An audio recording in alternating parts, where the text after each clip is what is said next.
Hello everyone. So today we will study about the spinal cord injury assessment for physiotherapist.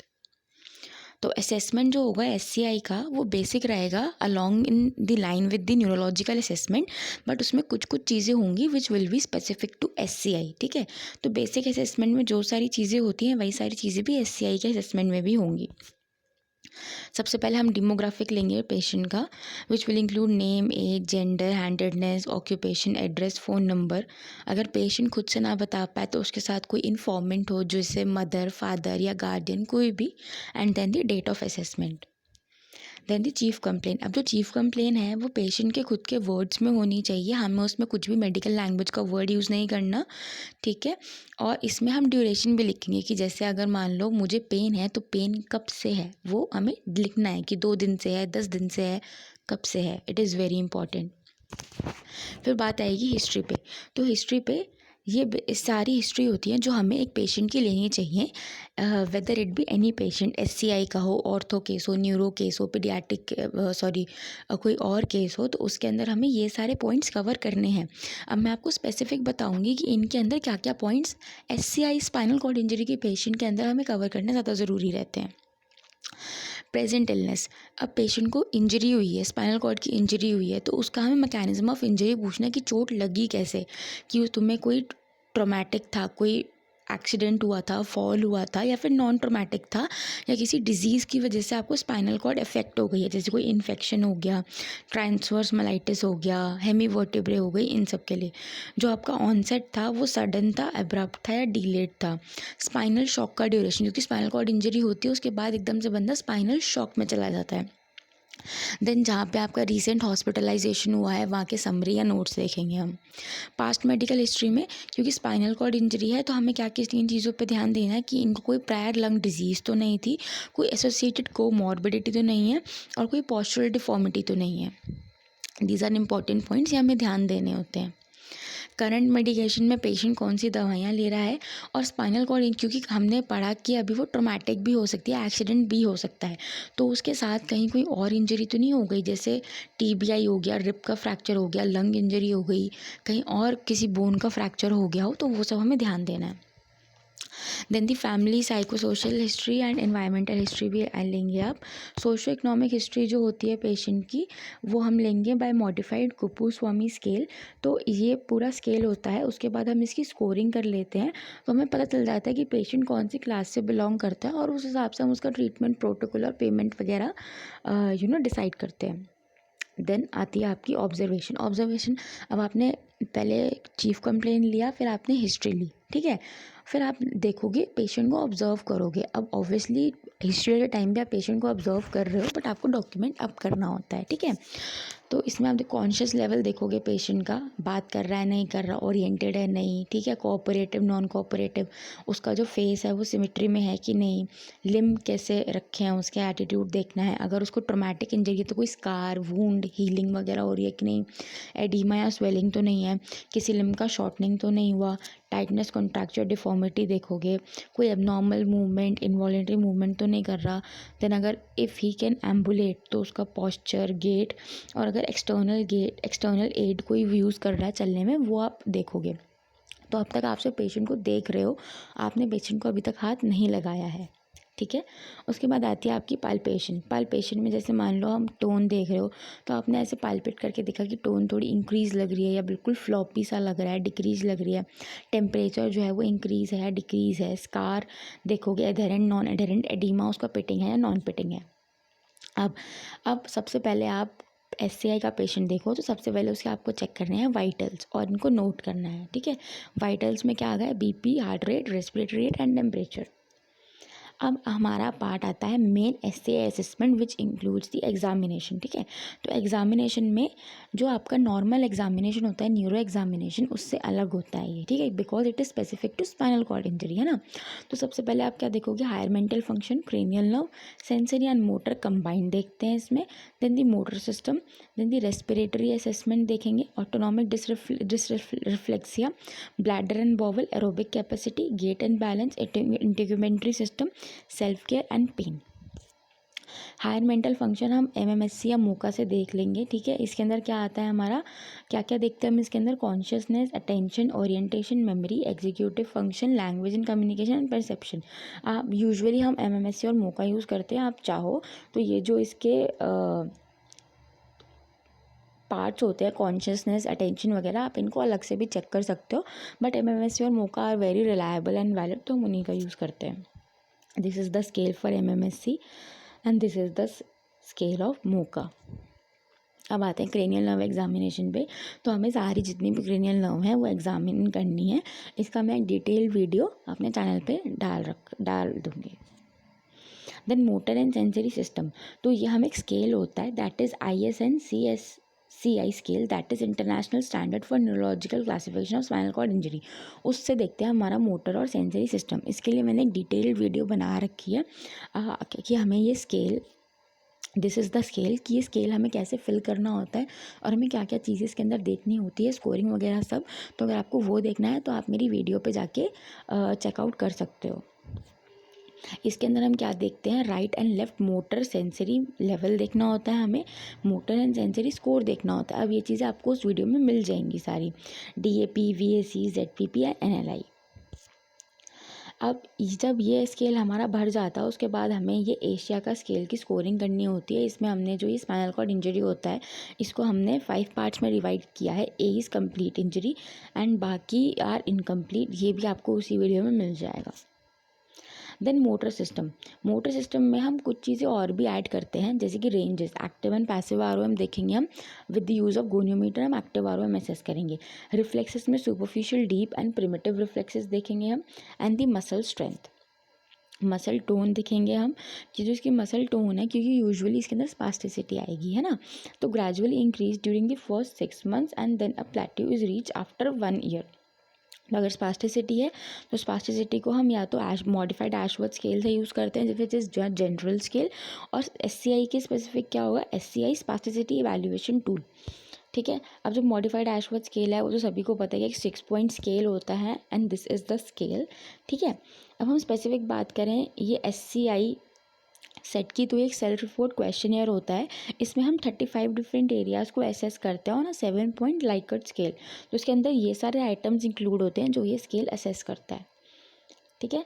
तो इसकी scoring कैसे, ranges from -3 to +3, 3 is extremely helpful, -3 is extremely problematic, ठीक है। तो this is the scale कि आपका spasticity जो है वो आपकी डेली लाइफ के साथ, एक्टिविटीज़ के साथ कितना इफेक्ट कर रही है आपको। अब रेस्पिरेटरी असिस्टेंस एंड वेंटिलेशन के लिए there is a separate video I will make, so आप उस पर जाके देख लेना। देन ऑटोनॉमिक डिसफंक्शन, तो इसमें क्या होता है, एक्सट्रीम हाइपरटेंशन हो जाता है पेशेंट को because of the injury in the spinal cord. तो जो इसका में आपका BP कितना रहता है, 300/200। तो it is common in females, और जो इंजरी होती है which occur between C3 and T6, it is more in cervical than in the thoracic region. Sign and symptoms क्या होंगे, BP इंक्रीज होगा, पाउंडिंग, हेडेक, स्वेटिंग, ठीक है, blotching of skin of face and thorax, bradycardia होगा। Triggering factors क्या होंगे, self induced हो सकता है जिसको हम बॉस्टिंग कहते हैं, ब्लैडर डिस्टेंशन, कैथेटराइजेशन हो रहा है, ठीक है, बॉवल डिस्टेंशन हो रहा है, इन्फेक्शन हो रहा है, और साइकोलॉजिकल स्ट्रेस की वजह से ऑटोनॉमिक डिसरिफ्लेक्सिया हो सकता है। अब इसकी पैथोलॉजी क्या होती है कि एबनॉर्मल, पैथोलॉजी में क्या हुआ कि एबनॉर्मल ऑटोनॉमिक एक्टिविटी हुई below the level of SCI, ठीक है। There is decrease overall sympathetic activity, ठीक है। उसकी वजह से क्या हुआ, disruption of spinal reflexes, then plastic changes in spinal cord, pre ganglionic sympathetic neurons, interneurons, dorsal root afferents, and also plastic changes in peripheral autonomic circuits, autonomic ganglia and peripheral alpha adreno receptors. तो basically मोटा मोटा क्या होता है कि there is abnormal cardiovascular control during autonomic डिसरिफ्लेक्सिया, ठीक है। Cardiovascular हमारा बिल्कुल एबनॉर्मल चला जाता है कंट्रोल में। It is because of the damage to the pathway from the lower brain stem to sympathetic preganglionic fibres. Increase BP show increase reflex sympathetic activity. अब bladder function हम क्या देखते हैं कि इसमें इसको UTI हो सकता है, ठीक है, and it alters voluntary control of micturition, तो इसमें लेजन अबव कोनस मेडुलरिस और lesions at conus medullaris at और बिलो। तो अगर अबव होंगे तो स्पास्टिक होगा, हाइपर रिफ्लेक्सिव ब्लैडर होगा, detrusor is hyper reflexive, reflexes are intact, inability to store urine. अब लेजन्स एट कोनस मेडुलरिस होंगे तो फ्लैसिड होगा, एरिफ्लेक्सिया होगा, there is no reflex action of detrusor muscle and inability to empty urine.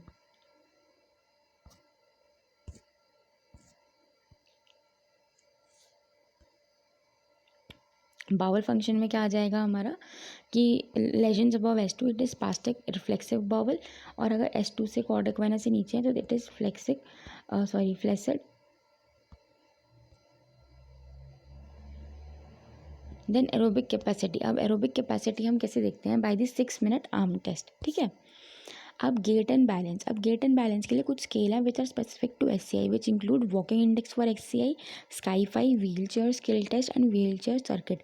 और non specific to SCI जो कि general neuro assessment में use होते हैं, these are RLA, OGA, 10 metre walk test and 6 minute walk test. तो इसके अंदर हम जो स्केल स्पेसिफिक हैं SCI के उन्हीं की बात करेंगे। सबसे पहला आता है वॉकिंग इंडेक्स फॉर SCI। तो ये टाइप और अमाउंट ऑफ असिस्टेंस जो कि एक स्पाइनल कॉर्ड इंजरी के पेशेंट को चलने के टाइम रिक्वायर होता है वो मेजर करता है। स्कोरिंग होती है फ्रॉम 0 to 20। 0 में कि वो खड़ा ही नहीं हो पाता, ठीक है, और 20 में क्या होता है, no assistance required for ambulation. तो ये पूरा स्कोर होता है। सब्जेक्ट सिलेक्शन उन्होंने बताया है कि किस किस के लिए पे ये यूज़ हो सकता है, ठीक है।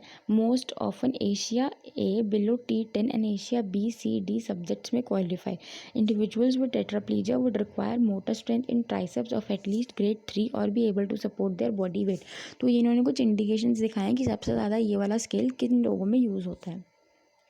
This is the scale. फिर आता है SCI-5, ठीक है, spinal cord injury functional ambulatory index. तो ये हमारा गेट देखने को ही असेस करने के लिए होता है। तो इसके अंदर हम ये सारे पैरामीटर्स और ये क्राइटेरिया होते हैं वो हमें देखने होते हैं और फिर इनकी स्कोरिंग करनी होती है। Then is the wheelchair skill test. तो पेशेंट जो होता है वो 32 रिप्रेजेंटेटिव व्हील चेयर स्किल्स होती है वो परफॉर्म करता है, और ये डायग्नोसिस के लिए भी यूज़ हो सकती है कि हमें कौन सा type of wheelchair skill जो है वो पेशेंट को एड्रेस दिखाना है in the therapy, that is why it is necessary. तो इसमें 33 स्किल्स हैं ये हमें पेशेंट की चेक करनी होती हैं। देन दी व्हील चेयर सर्किट। तो इसके अंदर 9 स्टैंडर्डाइज ADL टेस्ट होते हैं, ठीक है, जो हमें पेशेंट से करवाने होते हैं, और हर टेस्ट टास्क के बीच में हमें 2 मिनट का टाइम देना होता है। Wheelchair circuit test. तो ये 9 टास्क हैं जो हमें पेशेंट से कराने होते हैं। Figure of 8, crossing a door step, mounting a platform, sprint, walking, 3% slope, 6% slope, wheel chair driving and transfer, ठीक है। तो ये इन सब की डिटेल दे रखी है कि crossing a door, figure of 8 ये कैसे बनाएंगे। तो आप चाहो तो वीडियो पॉज करके यहाँ पे रोक के आप पढ़ सकते हो एंड नोट डाउन भी कर सकते हो।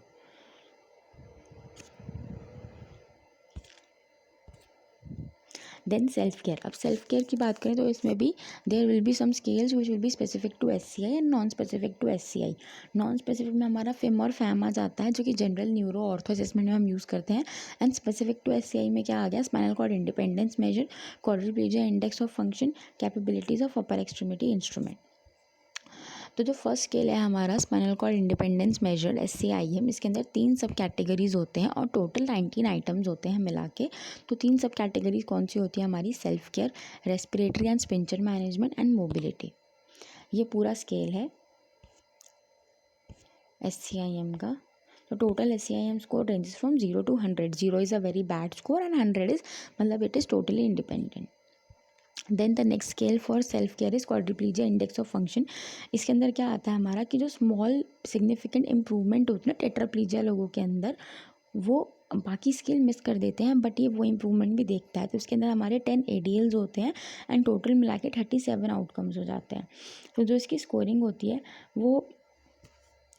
वो आती है 5 पॉइंट स्केल पे हम मेजर करते हैं। तो जो जितना लोअर स्कोर होगा उतना पेशेंट डिपेंडेंट होता है और जितना ज़्यादा स्कोर होगा उतना पेशेंट इंडिपेंडेंट होता है। Capabilities of upper extremity instrument CUE। तो ये क्वेश्चनर होता है, ये आपकी ability to grasp, release, lift, wrist and finger action unilaterally and bilaterally देखता है। 7 पॉइंट स्केल होता है ये। स्कोर इसका रेंज करता है from 32 to 24 and higher score होता है वो बेटर फंक्शन डिनोट करता है। Then the integumentary system, skin की बात करें तो स्किन अल्सर, तो स्किन की प्रॉब्लम हो सकती है spinal cord injury because of spasticity, bladder and bowel dysfunction and nutritional deficiency. Pressure sores हो सकता है क्योंकि patient might be bedridden और उसकी अच्छे से केयर ना की जा रही है, तो which is assessed by the Braden scale. एक spinal cord injury specific scale भी होता है which is SCI PASS, that is spinal cord injury pressure ulcer scale, ठीक है। एंड इट इज़ डिज़ाइन, और पेशेंट का वूंड का हम फोटो भी ले सकते हैं for grid and documentation. Then spinal cord injury pressure ulcer scale, तो ये 15 आइटम का स्केल होता है which is specifically developed and design to assess the risk of developing a pressure ulcer in persons with SCI। तो majority of items हैं उनको हम इधर प्रेजेंट और एब्सेंट की तरह स्कोर करते हैं, बट कुछ आइटम्स ऐसे भी हैं जिनमें हम 3 ऑप्शंस तक आ जाते हैं। तो स्कोर जो इसका होता है वो रेंज करता है from 0 to 25। 0 is better prognosis, 25 is worst prognosis. और कट ऑफ स्कोर कहाँ होता है, इज़ मोर देन और equal to 6। This is the scale. Then the pain, pain के लिए हम 2 स्केल यूज़ करते हैं, that is international SCI basic pain data set and wheelchair users shoulder pain index. तो international SCI basic pain data set क्या होता है, self report होता है ये scale, and impact of pain देखता है on various ADLs, life satisfaction of the patient. This is the scale. Then wheelchair user shoulder pain index, तो एक सेल्फ रिपोर्ट क्वेश्चनर होता है, मतलब पेशेंट इसको खुद भरता है। ये टारगेट करता है एक एक्टिविटी लिमिटेशन को जो कि शोल्डर पेन की वजह से होती है। और इसका जो स्कोर होता है वो रेंज करता है फ्रॉम 0 to 150। हायर स्कोर जो होता है वो डिनोट करता है कि पेन का इम्पैक्ट बहुत ज़्यादा है। देन हैंड फंक्शन, अब क्योंकि SCI इंजरी होती है और हैंड फंक्शन हमें अलग से असेस करना ज़रूरी होता है अगर पेशेंट के हैंड अफेक्टेड है तो ये सारे टेस्ट जो हैं और क्वेश्चनर हैं वो हम यूज़ करते हैं to assess the hand function. अब इसमें मोस्ट कॉमनली हम ऊपर के जो 2 हैं, Sollerman and Jebsen Taylor hand function test, वो ज़्यादा यूज़ करते हैं। सोलरमैन हैंड फंक्शन टेस्ट क्या होता है, ये असेस करता है ability and quality of hand while performing ADLs। तो इसके अंदर 20 सब टेस्ट होते हैं, each involving the ADL task. और इसका जो स्कोर होता है वो रेंज करता है from 0 to 4 for each test. मतलब जैसे मान लो मैंने पेशेंट को बोला कि आप पेपर टर्न करो, तो उसको मैं स्कोर करूँगी बिटवीन 0 to 4। फिर मैंने पेशेंट को बोला कि आप ये चाबी है, इससे आप ताला खोलो, तो इस एक्टिविटी को मैं स्कोर करूँगी फ्रॉम 0 to 4। ठीक है, तो टोटल स्कोर मिला के मेरा होगा बिटवीन 0 to 80। ठीक है, तो Jebsen Taylor hand function test, this is the second test you for use to assess the hand function. तो ये ऑब्जेक्टिव मेजर होता है और ये असेस करता है both fine and gross motor hand function. इसके अंदर 7 सब टेस्ट होते हैं और स्कोरिंग जो होती है वो total nearest roundest to the seconds में की जाती है। तो ये नॉर्मेटिव डाटा है for the dominant and non dominant hand for women and men for Jebsen Taylor hand function test. Then आता है आपका ग्रास्प एंड रिलीज। तो ग्रास्प एंड रिलीज है, it is design to assess hand neuroprosthesis in individuals with C5 C6 injury. तो ability to pick up move and release 6 objects of varying sizes weights and texture using a palmar और lateral grasp. ये हम usually इतना use नहीं करते हैं। अब सबसे main question, eight which level of injury which muscle will be affected. तो देखो, जब हमारा C1 C4 तक के बीच में इंजरी होगी तो जो हमारा फेस और नेक मस्कुलेचर है वो ठीक रहेगा, तो जिसकी वजह से हमारा टॉकिंग, मास्टिकेशन, ब्लूइंग, सैपुलर एलिवेशन ये सब ठीक रहेगा। हमारी क्या चीज़ ख़राब होगी, arm, hand, trunk, leg paralysis हो जाएगा, ADL में हमें सहारा चाहिए पूरा, और व्हील चेयर डिपेंडेंट हो जाएंगे। अगर इंजरी हमारी C5 लेवल पे है, ठीक है, तो मेरा elbow flexor, deltoid, teres minor, major, supinator and infraspinatus intact रहेंगी। तो ये क्या मूवमेंट कहलाती हैं, shoulder external rotation, abduction and flexion, elbow flexion, forearm supination मेरा ठीक रहेगा। ठीक है, पर मेरा जाएगा क्या, कौन सी मूवमेंट और मसल मेरी खराब होगी, wrist, hand, trunk, leg paralysis हो जाएगा। मुझे असिस्टेंस चाहिए होगा फिर in most aerials and move independently in powered wheelchair. C6 में क्या होगा, मेरा जो ये सारी मसल्स मेरी इम्पेयर होंगी, तो उसकी वजह से जो मेरा सही रहेंगी, तो उसकी वजह से shoulder flexion, extension, abduction, internal rotation, then scapular abduction, protraction, upward rotation मेरा सही रहेगा, forearm pronation and wrist extension. Then अगर हम C7 की बात करें तो C7 में मेरा ट्राइसेप्स एक्सटेंसर पोलाइसिस, ये सारी मसल्स मेरी ठीक रहेंगी, जिसकी वजह से मेरा elbow extension, wrist flexion, finger extension भी सही रहेगा। C8 अगर मेरा अफेक्टेड होगा तो उसकी वजह से मेरी ये सारी मसल्स ख़राब सही रहेंगी, ठीक है, जिसकी वजह से मेरा फिंगर फ्लेक्शन सही रहेगा।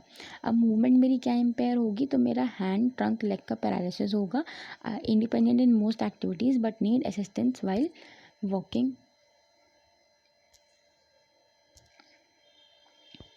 अब अगर मेरी जो इंजरी है वो है T1 से लेके T12 तक, ठीक है,